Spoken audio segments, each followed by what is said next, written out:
You're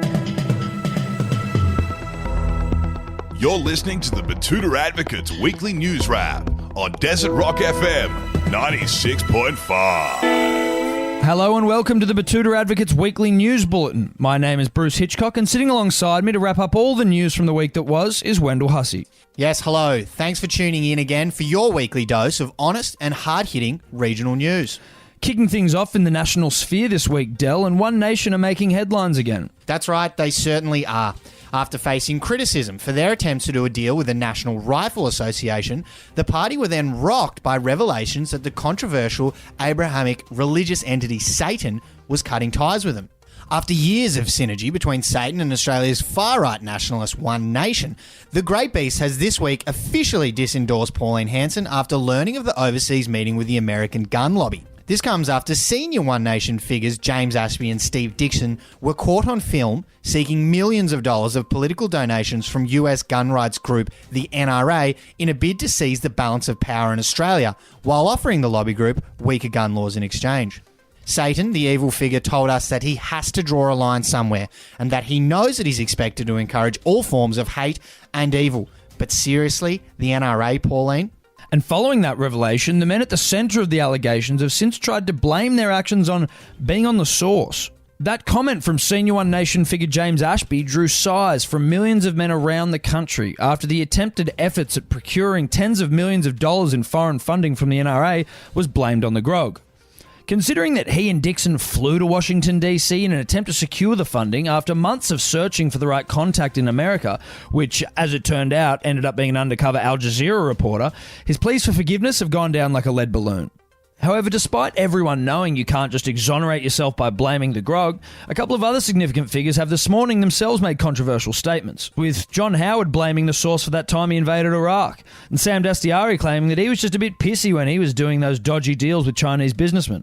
And the Australian cricket team has also come out blaming the whole ball tampering incident in Cape Town on a big night on the source as well.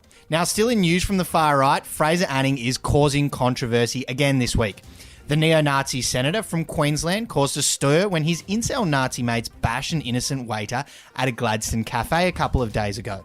The luckless waiter, who is earning even less now as a result of the cuts to penalty rates, was choked out by a couple of patriots after asking Anning how he would like his eggs done at the small cafe.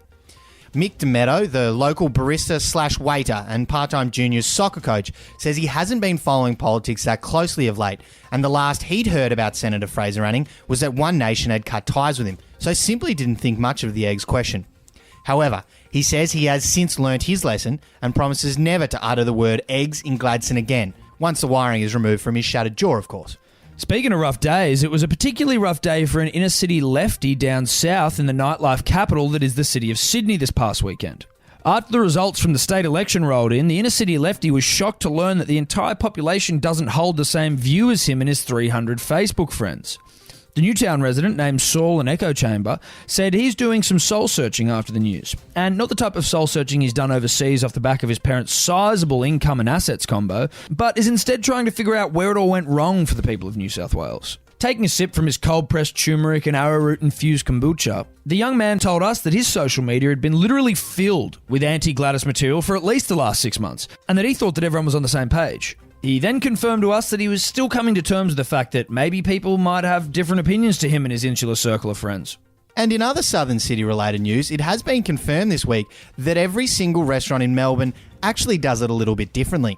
According to a recent survey of tourists visiting the Victorian capital, 95% confirmed that they have not visited a Melbourne dining establishment that doesn't do things just a little bit differently. The research found that the term differently could be used to describe a restaurant that pairs exorbitantly expensive wine with food against your will, or worse yet, a complete lack of menus, leaving the manager completely in charge of your experience, unless of course you have allergies. Kate Tweedy, one of our loyal readers from town, texted our editor Clancy after we published that story, saying that she's learnt that nowhere in Melbourne is safe after she was told by a fish and chip shop that they too like to do things a little bit differently.